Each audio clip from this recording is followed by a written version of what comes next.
అందరికి భోజనాలు పిలిచి పెడుతున్నారు అన్నారు. అలా మీకు ఎవరన్నా దగ్గరలో మీకు తెలుసుంటే కనుక కంపల్సరీ వచ్చి భోజనం చేసి వెళ్ళండి. ఆదివారం నాడు దండం పెట్టుకుని చుట్టూరు పుట్ట కట్టారు, అమ్మవారిని నిలబెట్టారు. ఆదివారం నాడు ప్రతిష్ఠించారనమాట. చాలా బాగా కట్టారు.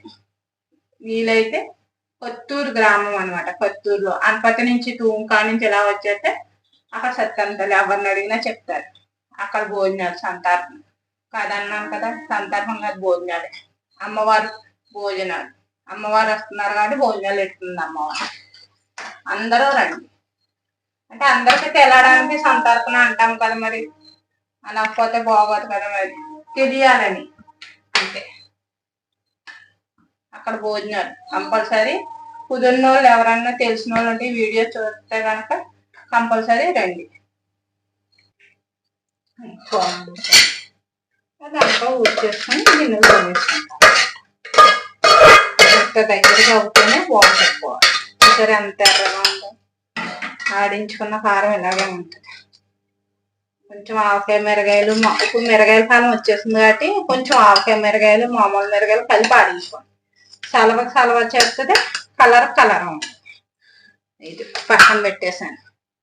చూసారా, గిన్నెలు నేను చూపించాను. వామ్మో అంటారు మీరే.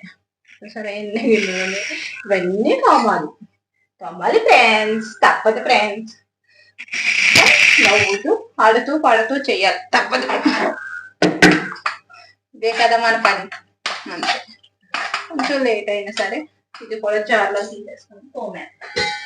ఇది కూడా జార్లో తీసేస్తాను. పచ్చడి కూడా చల్లారాక ఆడతాను అనమాట. అప్పుడు గిన్నెలన్నీ ఒప్పుడైపోతాయి కదా.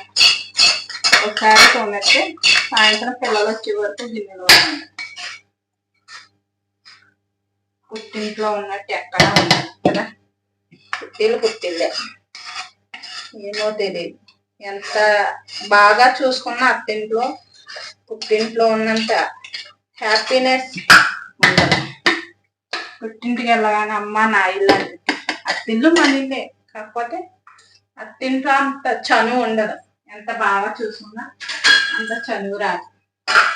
కానీ పుట్టింట్లో మాత్రం అమ్మ నాన్న చూడగానే ఓ ఫీలింగ్ వస్తుంది.